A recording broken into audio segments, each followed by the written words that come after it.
আধুনিক যুগে চোখ ধাঁধানো আর দৃষ্টিনন্দন এক অনন্য স্থাপনা আসসালাম জামে মসজিদ।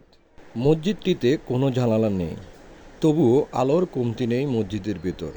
প্রাকৃতিক আলোয় আলোকিত থাকে এই মসজিদটি। মসজিদে প্রবেশের জন্য মুসল্লিদের জন্য রয়েছে একটি প্রবেশদ্বার।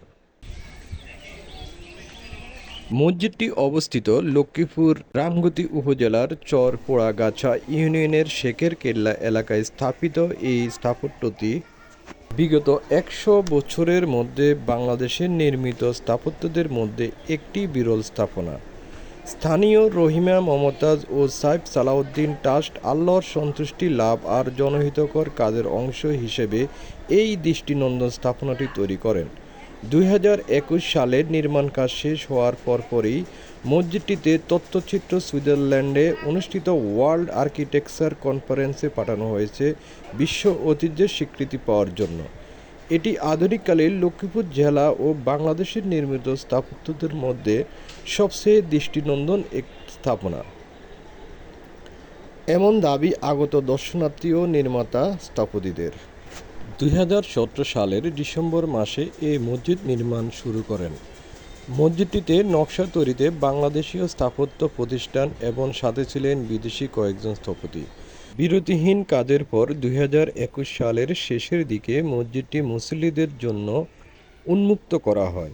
প্রায় ১০,০০০ বর্গফুট দোতলা এই মসজিদটি নির্মাণে ব্যয় করা বহু অর্থ সকল ব্যয়ভার বহন করেন রহিমা মমতাজ ও সাইফ সালাউদ্দিন ট্রাস্ট। চোখ ধাঁধানো ডিজাইন আর নজর কাড়া নকশায় নির্মিত এই মসজিদটি বাংলাদেশের আধুনিক নির্মাণশৈলীর অনন্য নজির। বর্তমানে দেশের বিভিন্ন এলাকা থেকে বহু দর্শনার্থী ছুটে আসেন এই মসজিদটি দেখার জন্য। এই মসজিদে ইবাদত করতে আসা মুসল্লিরা মসজিদের ভিতরে বসেই রোদ, বৃষ্টি, কুয়াশা উপভোগ করতে পারেন, কারণ এই মসজিদটির এমনভাবে ডিজাইন করা হয়েছে যাতে এর ভেতরে রোদ, বৃষ্টি সরাসরি প্রবেশ করতে পারে। কিন্তু মুসল্লিরা বৃষ্টিতেও ভিজবে না, রোদও পড়বে না। মসজিদের পাশাপাশি এখানে রয়েছে আন্তর্জাতিক মানের হাফেজিয়া মাদ্রাসা। এই মাদ্রাসায় পড়তে দিতে হবে না কোনো অর্থ। মাদ্রাসাটিতে হাফিজির পাশাপাশি ইংরেজি ভাষায় ধর্মীয় শিক্ষা প্রদান করা হয়।